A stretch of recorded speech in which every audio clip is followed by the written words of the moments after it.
28, 29, 30 म्हणजे आणखीन 3 दिवस पाऊस पडणार आहे. त्याच्यामध्ये राज्यात सांगायचं झालं तर मुंबईला देखील म्हणजे आजपासून चांगला पाऊस सुरू होणार आहे. म्हणजे थोडे पावसाची स्पीड वाढणार आहे. 2-3 दिवस पाऊस सुरू होता मुंबईला, पण मुंबईला देखील आज 2-3 दिवस मध्ये खूप पाऊस पडणार आहे. म्हणून हे लक्षात घ्यायचं. म्हणजे मुंबईला 28, 29, 30च्या दरम्यान मुंबईला देखील जोराचा पाऊस राहणार आहे. म्हणून हे मुंबईकरांच्या जनतेचे अंदाज लक्षात घ्यायचा.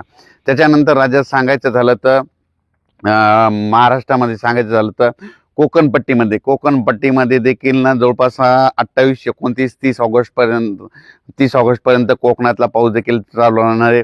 आणि सांगायचं झालं तर परत एक ना पश्चिम महाराष्ट्रामध्ये सातारा, सांगली, सोलापूर, कोल्हापूर तसेच त्याच्यानंतर अहिल्यानगर, धाराशिव, सोलापूर जिल्हा ह्या पट्ट्यात मात्र आज देखील खूप जोराचा पाऊस पडणार आहे. म्हणून पश्चिम महाराष्ट्रातल्या शेतकऱ्यांनी अंदाज लक्षात सांगायचं झालं तर पश्चिम महाराष्ट्रामध्ये आज ठिकठिकाणी काही ठिकाणी मुसळधार पाऊस पडन, कुठं रिमझिम पडन, कुठं वाहुणी पडल, कुठं पेंडोलता पडन.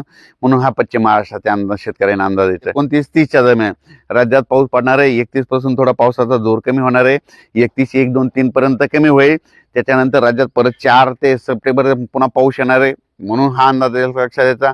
त्याच्यानंतर परत काय होणार आहे, सप्टेंबरच्या मध्ये दुसऱ्या आठवड्यात देखील पाऊस येणार आहे. सप्टेंबरच्या शेवटच्या आठवड्यात देखील पाऊस पडणार आहे. मी तुम्हाला मागच्या अंदाजाचं सांगितलं होतं ना की यावर्षी जूनमध्ये थोडा पाऊस कमी होईल, जूनपेक्षा जास्त होईल, जुलैमध्ये जास्त होईल, जुलैपेक्षा ऑगस्टमध्ये जास्त होईल आणि ऑगस्टपेक्षा सरासरीपेक्षा सप्टेंबरमध्ये जास्त पाऊस होईल असं मी सुरुवातीला सांगितलं होतं. आणि परत एक सांगतो की 2 नोव्हेंबरला थंडी येणार आहे. म्हणून हे देखील 2 नोव्हेंबरला थंडी येणार आहे. म्हणून हे देखील थंडीचा अंदाज शेतकऱ्यांनी लक्षात घ्यायचा.